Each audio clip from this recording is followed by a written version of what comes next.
The crisp fall air made Alice shiver as she walked through the apple orchard. All around her, people were picking apples for All Hallows' Eve festival that night. Alice quite enjoyed the festival.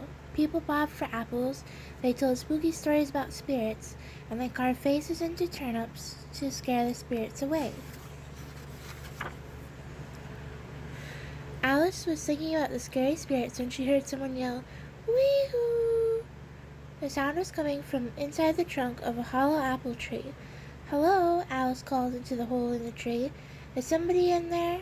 "Howdy-hoo!" the voice hollered. Curious, Alice stepped inside the tree. Soon she found herself falling down, down, down. Alice landed in a dark passageway. Pushing open a door, she found herself back in Wonderland. In front of her were the Mad Hatter and the March Hare. They were sitting at their tea table and yelling at each other. "Hooty-hoo-hoo!" cried the Mad Hatter. "Wee-haw!" shouted the March Hare. "My goodness, you're both yelling quite loudly," Alice exclaimed. "Whatever is the matter?" "Why, there's nothing the matter," answered the Mad Hatter. "In fact, everything is quite wonderful. It's hollerween." "Don't you mean All Hallows' Eve?" Alice asked. "I do not," the Mad Hatter replied. "Tonight is hollerween. It's a night where everybody hollers at each other, like this." He turned to the March Hare and hollered loudly, "Howdy-hoo!" Okay. "Howdy? Ooh-how!" the March Hare hollered back. Then he looked at Alice. "It's your turn," he said. "Oh, heavens, no," Alice replied. "My governess said that children must never holler." "But it's hollerween," the Mad Hatter said. "Hollering is a tradition. You must." "I suppose if it is a tradition," Alice said. She cleared her throat. "Howdy-how?" she said, unsure of herself. "If you're going to holler, you gotta be louder than that," the Mad Hatter said. Alice took a deep breath. "Hoo!" she cried. "Not bad," the Mad Hatter said, "but it needs a little more pizzazz." Alice sighed. "I'm afraid I'm just not any good at hollering. Aren't there any other Halloween traditions?" "Sure," the Mad Hatter replied. "We bob for ice cream." "Ice cream?" Alice asked. "But you're supposed to bob for apples." "Well, that's silly," the Mad Hatter said. "Who wants to catch an apple?" The March Hare nodded and scooped a ball of ice cream into a large bowl of water on the table. Then he stuck his face in it. When he came up for air, his whiskers were wet and there was ice cream on the top of his nose.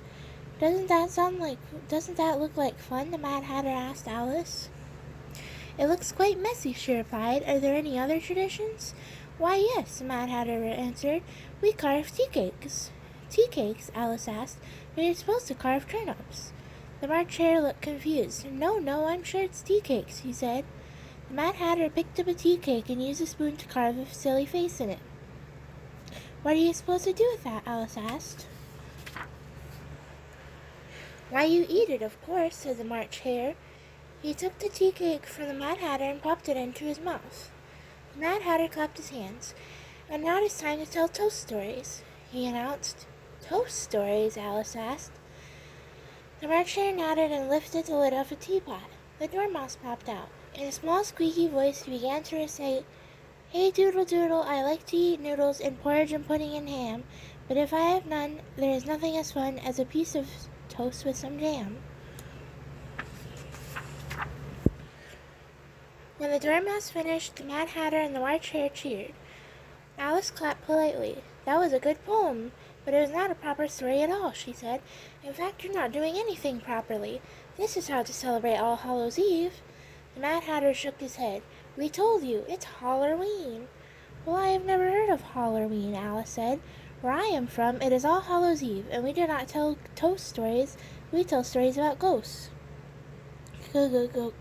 "Ghosts?" stammered the Mad Hatter. "You mean like spirits? Specters? Phantoms?" "Yes," Alice replied. "Ghosts with spooky glowing eyes that appear out of thin air?" the March Hare asked. "Exactly," Alice replied. "You mean like that ghost over there?" the Mad Hatter said, pointing. Alice turned to see two yellow eyes floating in the air. Beneath them was a round open mouth. "Boo!" Good heavens! Alice cried. Frightened, she jumped backward. The Dormouse jumped back into the teapot, and the Mad Hatter and the March Hare ducked under the tea table. Alice's heart pounded quickly as the yellow eyes floated closer to her. Suddenly, she realized something. "Those eyes look very familiar," she said. "Is that you, Cheshire Cat?" A purple striped body appeared around the eyes and mouth. "Yes, it's me. Just having a bit of fun. Toodaloo! Happy All Hallows Eve!" The Cheshire Cat disappeared, and the Mad Hatter and the March Hare climbed out from under the table.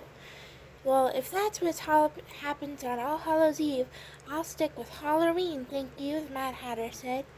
Alice was still trembling from the Cheshire Cat's trick.